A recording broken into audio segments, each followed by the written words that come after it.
முதலமைச்சர் அவர்கள் நிலை தடுமாறி பேசியிருக்கார். அவர் என்ன பேசியிருக்காரு? யாராவது என்னோட காரணம் அவர் வள்ளுவரையும் வள்ளலாரையும் யாரோ களவாட பார்க்கிறார்கள் அப்படிங்கிற வார்த்தை உபயோகப்படுத்தி இருக்கார். இந்த களவாடுறது கள்ள ரயில்ல வர்றதெல்லாம் திராவிடியன் ஸ்டாக்கோட உரிமை. நாங்க இந்த கள்ள ரயில்லையும் வரமாட்டோம், களவாடவும் மாட்டோம்.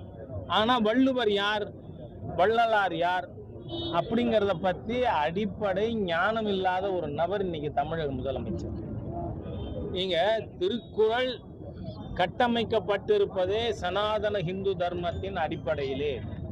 ஏனென்றால் சனாதன இந்து தர்மம் மானுட குறிக்கோளாக சதுர்வித புருஷார்த்தம், 4 விதமான மானுட குறிக்கோள், தர்ம அர்த்த காம மோட்சம், அறம் பொருள் இன்பம் வீடு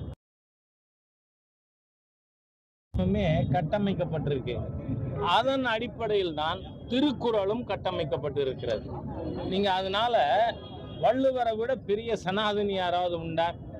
அது மட்டும் இல்லை, நாம வள்ளுவர் அவர்கள் பிறப்புக்கும் எல்லா உயிருக்கும்னு சொன்னார். அறக்குறளை சொல்ற இந்த அறகுறள் என்ன சொன்னார்? சிறப்பொவ்வா செய்தொழில் வேற்றுமையான். பிறப்புக்கும் எல்லா உயிருக்கும் சிறப்பொவ்வா செய்தொழில் வேற்றுமையான் அப்படின்னு வள்ளுவர் சொன்னார். இதைத்தானே கண்ணவன்யம் மயா சிருஷ்டம், 4 வர்ணங்களை நான் நிறுவி இருக்கிறேன், உருவாக்கி இருக்கிறேன். மயா சிருஷ்டம் குண கர்ம விபாஷம், குவாலிஃபிகேஷன் அண்ட் ஜாப், செய்தொழில் வேற்றுமையான். ஆகவே வள்ளுவர் சொன்னதும் கண்ணன் கீதையில சொன்னதும் ஒண்ணுதான். அது மாத்திரம் இல்லை, பல இடங்களிலே ஹிந்து தெய்வங்களை பற்றி வள்ளுவர் பேசியிருக்கார். அதோடு உங்களுக்கு ஏன்னா இவங்க 1330 நம்ம திராவிடியன் ஸ்டாக்ல இருக்கவங்க 3 குறள் படிச்சிருப்பாங்களான்னா சந்தேகம்தான். ஏன்னா உங்க அப்பா அதை தங்கத்தட்டில் இருக்கின்ற மலம்னு சொன்னார் இல்லையா? தந்தைன்னா அப்பா தானே, அது வேற ராஜா தப்பா பேசிட்டான்னு சொல்ல போறீங்க. அதனால இவங்க தந்தை ஈவேரா என்ன சொன்னாரு? தங்கத்தட்டில் இருக்கின்ற மலம்.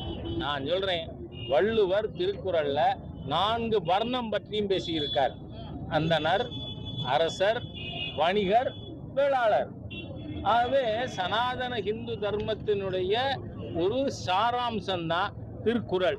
அதை நீங்க படிக்கிறது கிடையாது, திருக்குறள் தெரியாது, தெரிஞ்சாலும் அறகுறையா பேசுவீங்க. சரி, வள்ளலார் பெருமான் யாரு?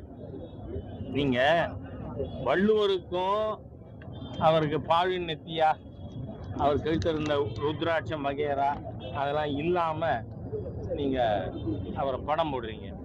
வள்ளலார் திருநீர் இல்லாம இருந்திருக்காரா? நீங்க வள்ளலார் எந்த மாதிரியா?